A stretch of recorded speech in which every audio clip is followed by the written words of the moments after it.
안녕하세요. 저는 결혼한 지 얼마 되지 않은 30대 남성입니다.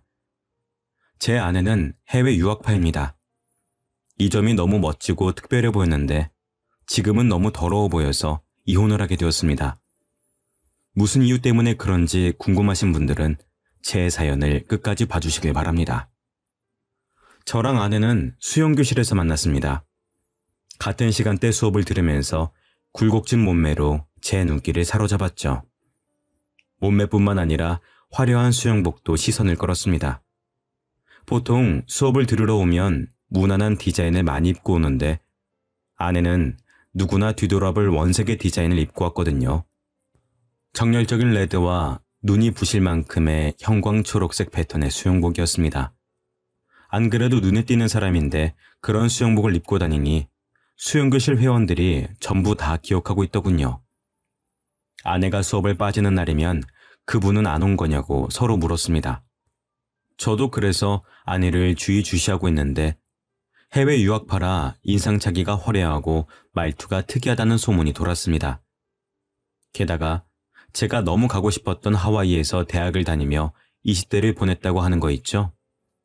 최근 한국으로 돌아와 영어학원 강사로 일하고 있다고 합니다. 그 말을 듣는 순간 하와이 대학을 다녔다고 하는데 왜 수영을 배우는 걸까 싶더라고요. 하와이라면 어딜 가든 바다가 보이니 헤엄을 당연히 쳤을 것 같았습니다. 제주도 사는 사람은 어딜 가든 귤이 보여서 귤을 자주 먹듯이 하와이 사람들도 왠지 그럴 것 같았거든요. 제가 그 생각을 하고 있다가 아내를 보자마자 슬그머니 말을 걸어보았습니다. 안녕하세요. 저 같이 수영 수업 듣는 사람인데 혹시 저 알고 계신가요? 다름이 아니라 궁금한 게 있어서 하와이에서 오신 걸로 알고 있는데 수영을 배우고 있는 게 신기했어요. 혹시 무슨 이유가 있나요? 아, 제가 원래 수영을 잘했는데 물에 빠진 뒤로 헤엄을 못 치겠더라고요. 너무 무서워서 몸이 안 움직여져서 수영장에서는 잘 될까 수업 받아보고 있어요. 그런데 잘 안 되네요. 킥판 없으면 아직 수영하기가 힘이 들어요. 아내가 이렇게 말하길래 땡 잡았다고 생각했습니다. 그래서 수업 끝나고 같이 수영하면서 연습을 하자고 했죠. 안 그래도 물이 무서워서 진도가 안 나간다는 핑계를 대고 아내와 약속을 잡았습니다. 사실 저는 수영을 아주 잘했습니다. 중급반에 있다가 초급반으로 내려온 건데 그 이유가 아줌마들 때문이었거든요. 텃세가 어찌나 심한지 절 구석으로 내모는 것도 모자라 틈만 나면 모여서 제 뒷담을 하였습니다. 그게 너무 불편해서 초급반으로 내려달라고 했죠. 집 근처 수영장이 여기밖에 없어서 열불이 났었는데 처음으로 아주머니들의 텃세가 감사히 여겨졌습니다. 예쁘고 몸매 좋은 것도 모자라 하와이 유학까지 다녀온 똑똑한 여자를 만나게 되었으니까요. 정말 제 이상형이었습니다. 해외 유학을 다녀온 영어 잘하는 여자에게 환상이 좀 있었거든요. 저는 해외 한번 다녀와 본 적이 없어서 자유롭고 개방적인 외국 문화가 부러웠습니다. 워킹 홀리데이나 해외 유학 다녀온 여자들을 조심하라는 어른들의 말이 있긴 했지만 자격지심이라고 생각했습니다. 자기가 갈 수 없는 곳을 여자가 다녀오니 괜히 시샘하는 것 같았는데요. 시샘할 시간에 저처럼 똑똑한 여자를 꼬셔야죠. 저는 망설이지 않고 아내와 수영하는 데 온갖 시간을 다 썼습니다. 아내와 친해졌다고 느껴졌을 때 밖에서 식사하자고 제안해 보았죠. 지은씨, 혹시 오늘 시간 되시나요? 여기 맛집 알게 돼서 가볼까 하는데 지연씨도 같이 가요. 제가 이렇게 말하기 무섭게 지연씨의 뒤에서 누군가 걸어오고 있었습니다. 키는 190 정도에 어깨는 거짓말 안 치고 제 팔 길이만 했습니다. 근육도 우락부락한 것도 모자라 보이는 흑인이었죠. 우리 동네에서 외국인을 보기 힘들어서 신기한 것도 신기한 건데 그렇게 큰 사람은 처음 봐서 눈을 떼기가 힘들었습니다. 게다가 아내한테 다가가서 뭐라 이야기하더니 아내를 데려가 버리더라고요. 저는 영어도 못했고 덩치가 큰 외국인에게 기가 죽어서 아무 말도 못했습니다. 설마 남자친구일까 싶어서 아내가 다시 오길 기다렸죠. 아내에게 남친이 있다는 말을 들으면 그날 바로 끊어놓았던 수영 강습비를 환불하려고 했습니다. 남친이 있냐는 질문부터 하는 거였는데 너무 창피하더군요. 제가 쪼그려 앉아 애초롭게 기다리고 있으니 아내가 멀리서 저를 보고 다가왔습니다. 어머, 동구씨, 지금까지 기다리고 계신 거예요? 오래 기다리셨죠? 아까 뭐라 하신 거예요? 맛집 같이 가자고 하신 것 같은데. 그게 같이 식사하려고 했는데 남자친구 있으시면 실례인 것 같아서요. 혹시 아까 그분 남자친구분이실까요? 네? 그런 거 아니에요. 그냥 친구인데 오늘 잠깐 제 얼굴 보고 간다고 했거든요. 갑자기 미국으로 간다고 하길래 잘 다녀오라는 말만 했어요. 저는 또 남자친구분인 줄 알고 강습비 환불할 뻔했어요. 고백도 못하고 차인 기분이라. 그럼 식사 같이 하실까요? 저 지연 씨랑 밥 먹으려고 기다리고 있었는데. 네, 당연하죠. 못 파는 데예요? 동구 씨는 가본 곳이에요? 이렇게 아내와 식사 자리를 갖고 급격하게 친해지게 되었습니다. 간단하게 국수를 먹고 2차로 삼겹살에 소주를 먹으러 갔거든요. 역시 술이 들어가니 창피해서 못했던 말들이 우수수 나왔습니다.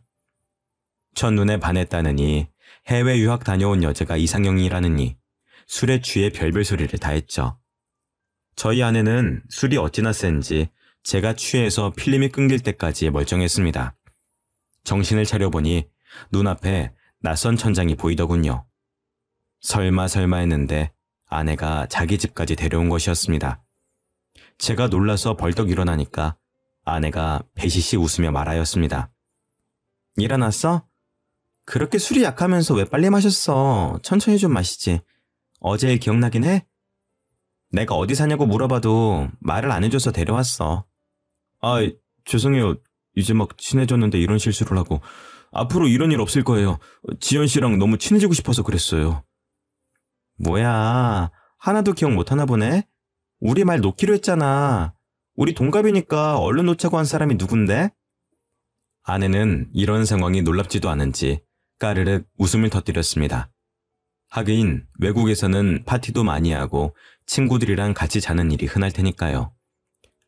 여유로워 보이는 아내의 모습에 저는 또 마음이 갔습니다. 제가 못 해본 경험을 아내는 많이 해봤을 것 같더라고요. 아내가 해장해야 한다며 유학 갔을 때 많이 해먹었다는 라자냐도 만들어 주었습니다. 라자냐라는 음식을 처음 먹어봤는데 좀 느끼하긴 해도 해장이 되는 기분이었죠. 아마 아내가 해준 음식이고 아내랑 같이 있어서인 것 같았습니다. 그 뒤로 아내가 라자냐를 해주는 일이 많아졌습니다. 수영 강습이 끝나면 따로 만나서 수영을 잠깐 하고 술을 마시러 갔으니까요. 그리고 자연스럽게 아내 집으로 가서 데이트를 하다 보니 정식으로 만나자는 말 없이 사이가 깊어지게 되었습니다. 이렇게 교제한 적은 처음이라 생소했지만 아내가 다른 문화권에서 지내다가 온 사람이니 그런 거라고 생각했죠. 1년 정도 교제하고 나니 아내에 대한 마음이 깊어져서 결혼 이야기를 꺼내고 싶어졌습니다. 아내도 결혼 생각이 아예 없는 건 아닌 것 같더라고요. 제가 독신주의냐고 물었을 때 아니라고 했으니 프로포즈를 준비했습니다. 근사한 레스토랑을 예약하고 유명 브랜드 반지를 구매했는데요. 아내에게 레스토랑 주소를 알려주고 제가 먼저 가서 기다리고 있으니 심장이 터질 듯 뛰었습니다. 아내가 거절하면 어쩌나 걱정되는 마음으로 약속 시간을 기다렸죠. 그런데 아내는 제가 보낸 레스토랑을 확인하지 않았는지 평소처럼 편안한 옷차림이었습니다. 다른 손님들은 다 캐주얼한 정장을 입고 있는데 아내만 티셔츠에 청바지를 입고 있더라고요. 정말 서운했지만 정장을 차려입은 저를 본 아내의 반응이 더 실망스러웠습니다. 당신 뭐야? 진짜 웃기다. 나 만나고 어디 가는 거야? 어디 가는 게 아니라 당신 만나려고 이렇게 차려입은 거잖아. 왜? 설마 프로포즈라도 하려고? 여러분도 그때 아내의 표정을 보셨어야 합니다. 농담이라도 하는 것처럼 푹 하고 웃음을 터뜨리더니 제 표정이 굳으니까 갑자기 미안해 하더라고요. 그제야 제가 프로포즈할 거라는 사실을 눈치챘나 봅니다. 갑자기 울상을 지으며 제 팔에 붙잡더군요. 아니, 말을 하지 그랬어. 난 그것도 모르고 이렇게 왔네. 우리가 진짜 결혼을 약속하고 만난 사이도 아니고 내가 말 안 하면 어떻게 알아? 결혼을 약속하고 만난 사이가 아니라니? 그럼 나만 진지했어? 설마 당신은 나 가볍게 만날 생각이었던 거야? 설마 난 그런 생각 없었어. 나도 당신이랑 결혼하고 싶었어. 그런데 하와이 사람들은 약혼하고 보통 결혼 준비하니까 그랬지. 한국에서 산 시간보다 하와이에서 산 시간이 많아서 헷갈렸나 봐. 미안해, 자기. 아내가 문화 차이 때문에 그런 거라고 하니 이해하려고 노력했습니다. 저도 더 이상 서운해하지 않고 준비한 뒤로 반지를 건네주었죠. 결혼하자는 프로포즈를 하니 아내가 바로 받아들이며 정말 고맙다고 해주었습니다. 고민도 않고 바로 결혼하자고 하니 정말 아내다운 결정이었는데요. 저희 결혼 준비 과정도 시원시원했습니다. 굳이 돈 많이 쓸 필요 없다고 작은 결혼식에서 조촐하게 식을 올리기로 하였습니다. 화려한 결혼식은 아니었지만 아내는 굉장히 행복해하고 만족스러워 하더라고요. 이런 말하면 문매를 맞을 것 같아서 말 안 하려고 했지만 해야겠습니다. 한국 여자들이랑 다른 느낌이었거든요. 외국물을 먹어서 그런지 사치에 별 신경을 쓰지 않고 저와 함께 해주었습니다. 결혼 준비도 반반, 집도 반반. 연애할 때도 느꼈지만 모든 게 더치페이였습니다. 덕분에 아내를 향한 마음이 더 커졌죠. 하지만 역시 결혼은 집안과 집안끼리 하는 것이라 그런지 이런 아내의 눈에 눈물을 흘리게 만들어버렸습니다. 저희 엄마가 상견례 자리가 끝나고 저를 따로 불러서 결혼을 반대한다는 거 있죠. 어떤 여자랑 결혼해도 좋을 것 같다던 엄마가 아내의 유학 사실을 알게 된 뒤로 한 반대였습니다. 지연이 해외 유학 다녀왔다며. 그것도 하와이에서 아예 살았었다고? 동구야, 이 결혼 다시 생각해봐야겠다. 왜 엄마, 유학 다녀온 게 뭐 어때서? 옆집 아들이 유학 다녀온 여자랑 결혼했다가 바람나서 이혼했다고 하더라. 그리고 유학 간 애들은 반문화에 너무 노출되어 있어. 걔 팔에 문신이 있던데 너무 노는 애 아니니? 요즘은 아무리 다들 문신한다고 하지만 유학 간 애가 문신이 있는 건 좀 그렇다. 엄마가 아무리 봐도 캥기는 부분이 있어서 그래. 엄마, 그건 다 편견이야. 하와이로 가서 공부만 하고 온 애한테 왜 그래? 나랑 사귀는 동안 남자 문제 한 번도 없었던 애야. 네가 그걸 어떻게 아니? 그리고 보통 공부하려고 뉴욕 같은 데 가지 않니? 하와이는 휴양지로 알고 있는데 거기로 공부하러 갔다니까 영 수상하더라. 처음에는 참 착하고 똑부러진 것 같다고 돈도 반반씩 하자고 해서 좋다고 할 때는 언제고 왜 이러는 건데. 내가 지연이 놓치면 좋은 여자 만날 수 있을 것 같아? 나같이 애매하게 벌고 애매하게 생긴 놈이 그것 때문에 결혼 파토 내면은 내 인생도 끝장이야. 평생 혼자 남을 수도 있다고. 동구야, 이러지 말고 차분하게 생각해봐라. 우리 집안이 해외 유학 보낼 수 있는 집안이랑 급이 맞겠니? 예전에도 이상한 것에 꽂히면 하루 온종일 그것만 이야기하더니 이번에는 아내의 유학 사실에 꽂힌 모양이었습니다. 엄마가 끝까지 아내와 결혼을 다시 생각해보라고 하길래 호적에서 파라고 했죠. 단지 하와이에서 공부하고 왔다는 이유 하나만으로 결혼을 반대하는 엄마가 이해가 되지 않았습니다. 진짜로 제가 그 뒤로 연락을 끊어버리니까 엄마가 하는 수 없이 결혼을 하라고 하더군요. 겨우 아내와 결혼에 꼴이 나게 되니 아내를 향한 마음이 더 애틋해졌습니다. 이런 사람과 평생을 함께하고 싶어 해서 그런지 아이도 금방 생겼죠. 신혼여행 때 딸아이가 생겨서 이름도 아내 이름과 비슷한 지유라고 지었습니다. 하지만 지유가 생기면서 큰 문제가 생겼습니다. 아내도 모 영어학원에서 강사로 일을 하다가 그만둘 만큼 배가 불러오고 있었거든요. 저는 또 회사를 다니고 있었고 지방 출장이 잦은 영업직이라 아내를 봐줄 사람이 필요했습니다. 이 무렵부터 장모님이 저희 집에 와주셔서 집안일을 도와주셨는데요. 친정과 저희 집이 가까워서 왔다 갔다 하겠다고 하시던데 아내의 몸이 점점 더 무거워지면서 아예 자고 가시는 일이 잦아졌습니다.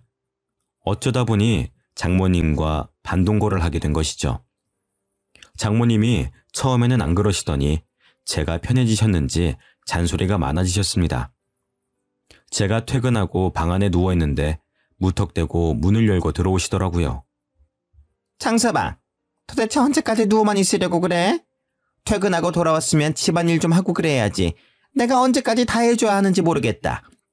우리 딸애도 그래. 몸 무겁다고 집안일 할 생각이 전혀 없어 보여. 힘들다고 징징댈 거면 애가찌를 말아야지. 아잉.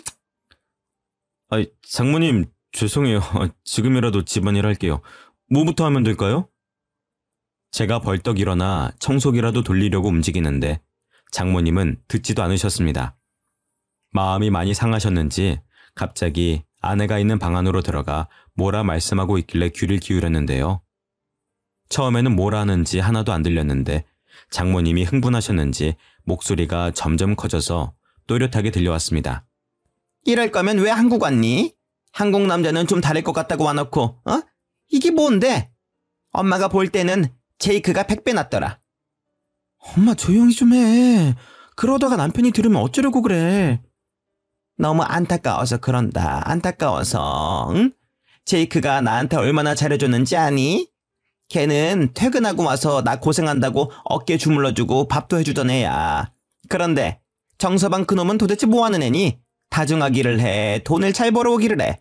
이름도 없는 중소기업 다니는 놈한테 뭐하러 시집을 가서. 아휴. 엄마 그만해. 여기서 남편 회사 이야기는 왜 나와? 제이크는 명문대학 나와서 구글에서 일했잖아. 엄마 친구들도 구글이 어떤 곳인지는 안다. 삼성보다 큰 대기업 아니니 대기업? 걔 아직도 구글에서 일한다고 하지 않았니? 지금이라도 다시 만나볼 생각 없어? 없다니까 왜 그래? 제이크 그놈 착한 애 아니야. 아주 쓰레기라고. 쓰레기는 무슨. 아휴. 네가 한국으로 온다고 하니까 걔가 실망해서 잠깐 한눈 판 거 아니야. 나라도 그러겠다. 그리고 네 뱃속에 있는 애기 정서방 애기 맞니? 제이크 애기면 어쩌려고 그래? 제이크가 흑인이라서 싫다고 할 때는 언제고 왜 자꾸 제이크 이야기 꺼내는데? 이제 제이크랑 끝났어. 우리 애는 남편에게 확실하니까 그만 좀 해. 장모님이 도대체 무슨 말씀을 하시는 걸까요? 아내 뱃속에 있는 아기가 제 아기가 아닐 수도 있다는 말에 심장이 빠르게 뛰기 시작했습니다. 때마침 아내도 발소리를 내며 나오려고 하길래 모르는 척 청소기를 붙잡았죠. 제가 청소를 하는 척 연기를 하는데 아내가 눈물을 흘렸습니다. 왜 우냐고 물어봐도 이야기를 안 해주더라고요. 저는 아내의 전 남자친구가 흑인이어도 괜찮았습니다. 저도 예전에 사귄 여자친구가 없는 것도 아니고 누구나 옛 연인은 있는 거니까요. 아내 뱃속에 있는 아기가 제 아이면 되는 것이었습니다. 그러다 아내 배가 점점 불러오면서 입덧이 찾아오게 되었습니다. 아내가 먹덧을 하면서 히스테릭이 점점 심해지기 시작했죠. 뭐라도 안 먹으면 헛구역질이 나온다는 이유 하나만으로 집에 있는 모든 음식을 다 먹는 것도 모자라 생활비를 거덜냈습니다. 장을 봐서 오는 것도 아니고 핸드폰으로 주문해서 과자와 아이스크림, 인스턴트 음식으로 배를 채웠죠. 제가 좀 먹으려고 살펴보면 아내가 다 먹고 없었죠. 식비를 좀 줄이자고 눈치를 주거나 한 입만 달라고 하면 아내의 눈빛이 확 달라졌습니다. 나 먹덧 하는 거 알고 있잖아. 내가 먹는 게 그렇게 아까워? 임신해서 이러는 거 아니까 조금만 참아주면 안 돼? 나도 이러기 싫어. 안 그래도 살이 너무 쪄서 우울하단 말이야. 아내의 말대로 아내는 임신 전부터 20kg 가까이 더 쪄 있었습니다. 탄탄하고 멋진 몸매가 점점 커지고 둥글둥글해지다 못해 굴러갈 것 같더군요. 제가 조금이라도 먹지를 못하게 하거나 먹는 걸로 잔소리하면 소리를 지르기 일쑤였습니다. 그만 좀 해. 우리 지유가 듣는다고. 우리 지유가 배고프다는데 자꾸 그럴래? 나 이거 안 먹으면 토할 것 같다고. 그렇게 내가 보기 싫어? 옛날보다 더 뚱뚱해져서 꼴 보기 싫은 거지, 응? 아니야, 여보. 나는 당신 건강 망가질까 봐 그러지. 내가 책에서 봤는데 임신 중에 체중이 너무 늘면 아기는 물론 산모한테도 안 좋대. 그러니까 우리 건강한 음식만 먹으면서 지우 나오길 기다리자, 응? 싫어. 지우가 피자 먹고 싶대. 샐러드 같은 거 너무 먹기 싫대. 아내가 날이 갈수록 먹을 거에 예민해지더라고요. 조금만 식단 조절을 하려고 하면 신경질을 부렸습니다. 물론 저도 먹덧을 하면 자꾸만 헛구역질이 나오고 속이 더부룩한 건 알고 있었습니다. 하지만 아내는 먹덧을 넘어서서 먹을 것에 너무나도 집착하게 되었습니다. 하루는 장모님, 저, 아내, 셋이서 치킨을 먹는 날이 있었는데요.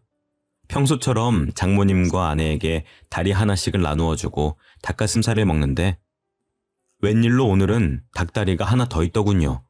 그래서 제가 집어먹었습니다. 그런데 아내가 그 모습을 보고 눈을 부라리며 어떻게 그럴 수 있냐고 하는 거 있죠? 원래 닭다리는 내 거잖아. 엄마한테 하나 양보하라고 해서 내가 양보도 해줬는데 어떻게 자기가 홀라당 먹어버릴 수 있어? 당신은 양심도 없어? 나는 홀몸이 아니잖아. 당연히 당신이 양보해줘야 하는 거 아니야? 아니, 당신 지금 닭다리 다 먹지도 않았잖아. 나도 다리 좀 먹자. 당신 임신한 후로 한 번도 안 먹어봤어. 나도 퍽퍽살 싫어하고 다리살 좋아한다고. 우리 지유가 먹고 싶대. 원래 다리살이 제일 맛있는 거 알잖아. 아빠가 돼가지고 딸한테 양보해야지. 자기가 홀라당 다 먹어버려? 여보, 임신 전에는 안 그러더니 요즘 왜 그래? 왜 이렇게 먹을 것에 집착하냐고. 내가 언제 못 먹게 했어? 아내 뱃속에 애도 있고 장모님 앞이기도 해서 되도록 참으려고 했습니다. 하지만 그동안 쌓인 게 많이 있어서 저도 터지고 말았는데요. 제 편을 들어주실 줄 알았던 장모님께서 오히려 제게 화를 냈습니다. 청서방, 아예 먹지 말라는 것도 아니고 다리살 하나 양보 못해? 그렇게 먹고 싶으면은 내 거 먹어. 나 참, 딸 남편이란 놈이 먹을 것 가지고. 장모님도 보셨잖아요. 먹을 거 앞에서 자기만 생각하는 거. 저번에 불고기랑 냉면 먹을 때 자기가 불고기 다 먹어놓고 나한테 다시 사오라고 짜증냈던 거 기억 안 나세요? 저는 그때는 참았어요. 그런데 장모님께서도 그렇게 말씀하시면 어떡해요? 원래 임신하면은 예민해지고 그러는 거야. 내가 누누이 말했는데 아직까지 이러면 어떡해? 못 배운 놈이라 그런지 말귀도 못 알아듣네. 못 배운 놈이라니. 장모님께서 제 콤플렉스를 알고 하는 말이었습니다. 제가 충격을 받아서 아무 말도 못하고 있으니 아내가 제 접시에 있는 닭다리를 가져다가 먹더군요. 그렇게 딸이 귀하면 자기 닭다리를 내어줄 것이지 저한테만 뭐라 하는 장모님이 이해가 되지 않았습니다. 괜히 험한 말이 나올까봐 자리에서 일어서니 장모님이 저를 향해 소리를 지르셨습니다. 내가 아직 식사하고 있는데 어딜 가? 내가 자리 뜰 때까지 있어야지. 자네 부모님은 그것도 안 가르쳤나? 그런 말씀하지 마세요. 제가 대학은 못 갔어도 부모님께서 교육은 잘 시켜주셨거든요. 장모님, 갈수록 말이 심해지시는 거 아세요? 처음에는 안 그러셨잖아요. 저한테 갑자기 왜 이러시는데요? 왜 그러긴? 보면 볼수록 밉상이나 그런다. 입만 열어도 멍청하게 느껴져서 무슨 대화를 할 수가 있어야지. 우리 딸도 그래서 점점 짜증이 많아지고 있는 거야. 너한테 말을 못하고 있는데 같이 살면 살수록 실망스럽다고 하더라. 제가 뭘 했다고 그러세요? 여보, 말해봐. 뭐가 그렇게 실망스러운데? 됐다. 괜히 내 딸한테 뭐라 하지 마라. 지연아, 이리로 와. 방에 가 있자. 제가 아내에게 이유를 캐물으려고 하니까 장모님이 아내를 데리고 가버리더라고요. 이때부터 확실하게 아내와 사이가 멀어지고 있다고 느꼈습니다. 아내와 장모님이 같이 있는 시간이 늘어나면 늘어날수록 아내가 제게 적대적으로 변하더군요. 진짜로 아내 뱃속에 있는 아기가 제 아기가 아닌 걸까요? 어쩌면 제이크라는 흑인 남자의 아기일 것 같아서 불길한 예감이 들었습니다. 그래서 아내도 날이 갈수록 예민해져서 예전 같지 않은 걸까 싶었습니다. 뱃속에 있는 아기가 남의 아기라고 물을 수도 없고 아내와의 관계 때문에 정말 고민이 많았습니다. 무턱대고 직구를 날렸다가 아내와 이혼하게 되면 정말 끔찍할 것 같았죠. 그만큼 아내를 사랑했습니다. 아내가 솔직하게 털어놓아 준다면 이혼할 생각도 없었습니다. 아내를 정말 사랑하지만 내가 흑인 아기를 잘 키울 수 있을까? 아내가 어디서부터 날 속인 걸까 생각하면 생각할수록 괴로워져서 잠을 못 잤습니다. 덕분에 회사에서도 집중이 안 돼서 여러 번 혼났을 정도였으니까요.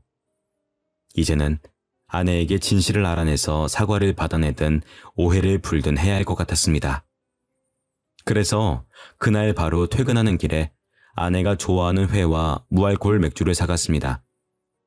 연애할 때부터 회랑 소주를 좋아했으니까요. 임신한 몸이라 소주는 못 먹지만 무알코올 맥주는 괜찮을 거라고 생각했습니다. 이거면 아내와 함께 서로의 속마음을 허심탄회하게 털어놓을 수 있을 것 같았죠. 그런데 제가 집으로 들어가니 장모님께서 저를 반기시기는커녕 바로 봉투 안을 보더군요. 회와 맥주를 사간 봉투를 보자마자 장모님이 저를 노려보셨습니다. 정서방, 이게 뭐야? 어? 설마 혼자 먹으려고 사온 거야? 우리 딸이 먹고 싶어도 못 먹고 있는데 이걸 사오면 어떡해? 혼자 먹으려고 사온 게 아니고 지연이랑 같이 먹으려고 사왔어요.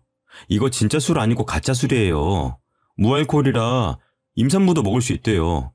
세상에, 그런 술이 어딨어? 알코올 조금이라도 들어가면 임산부 큰일 나는 거 몰라? 남편이라는 작자가 이렇게 생각이 없으니까 우리 지연이 몸이 아프지?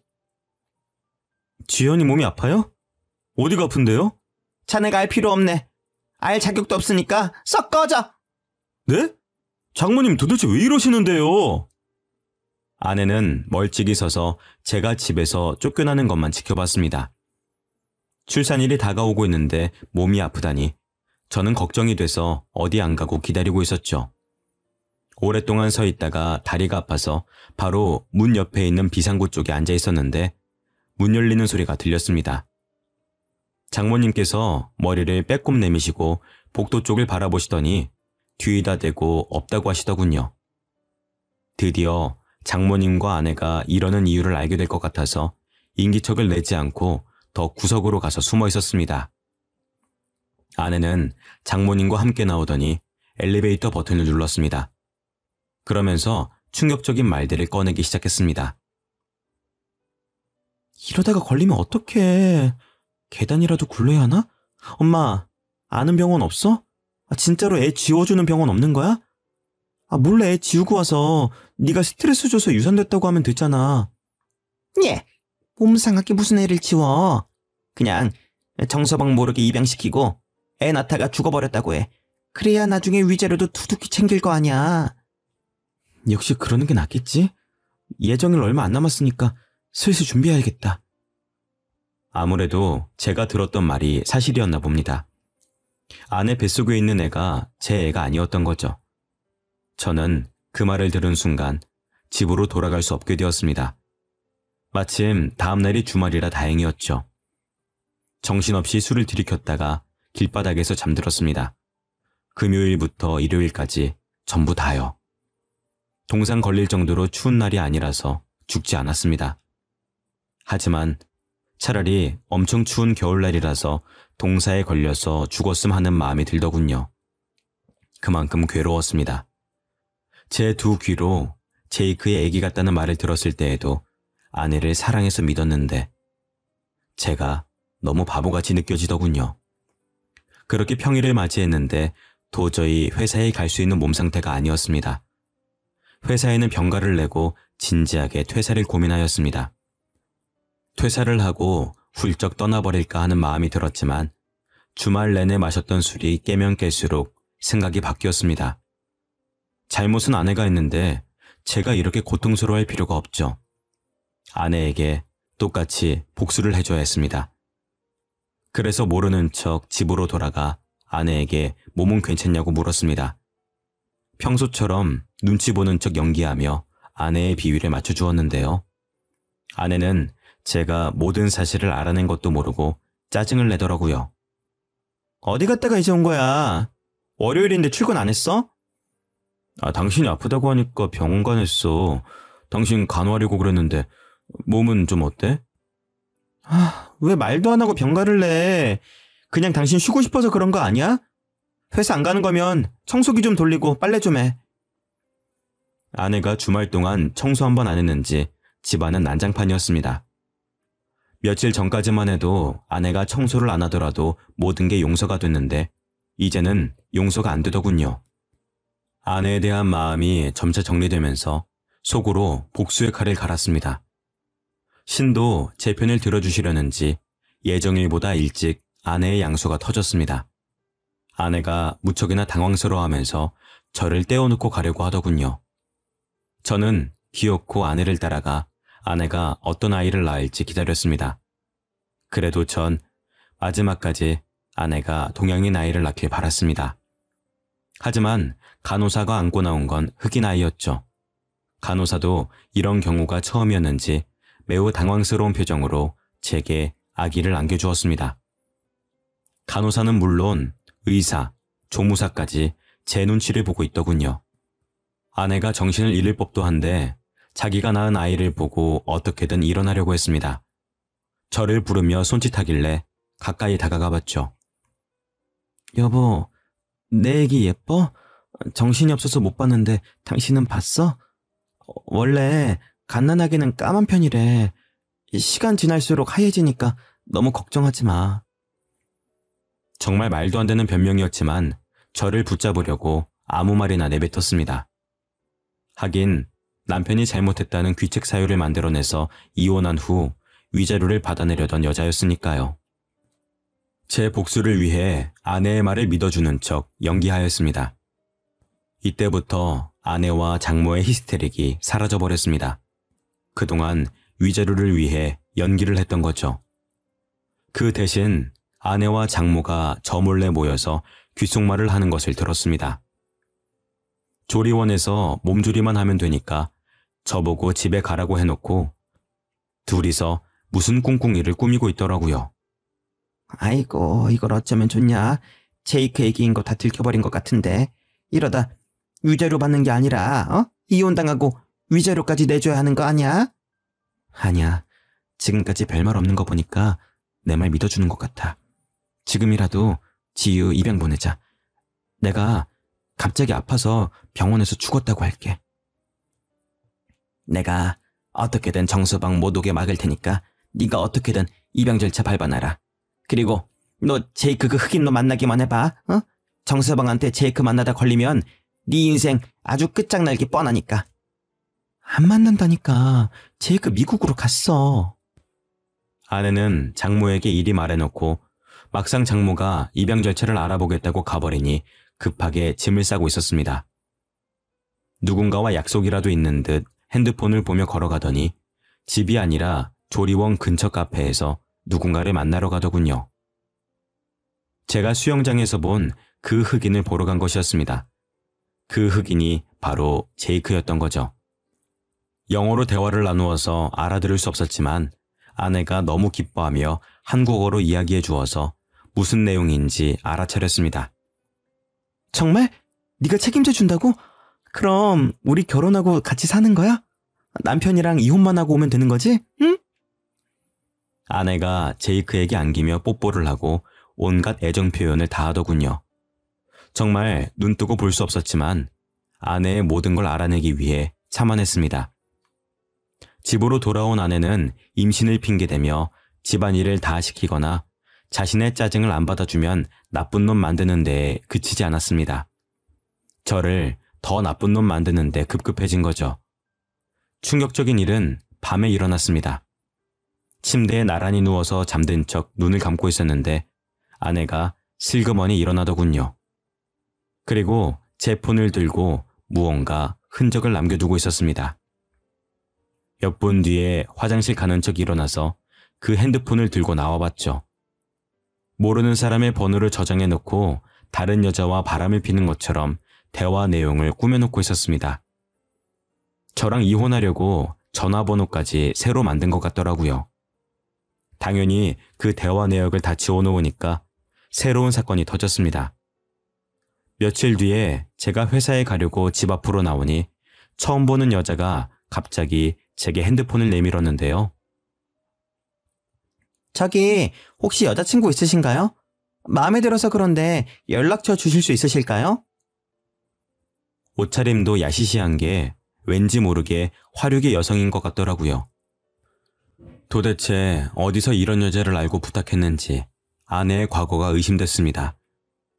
해외 유학 사실을 알고 결혼을 반대했던 부모님 말을 믿는 거였는데 후회가 돼서 불쾌한 표정을 지은 채 여성분의 고백을 거절했죠. 결혼했습니다. 와이프 있으니까 다른 분 알아보세요. 잠깐만요. 그냥 친구로 지낼 수도 있는 거잖아요. 한 번만 알려주세요.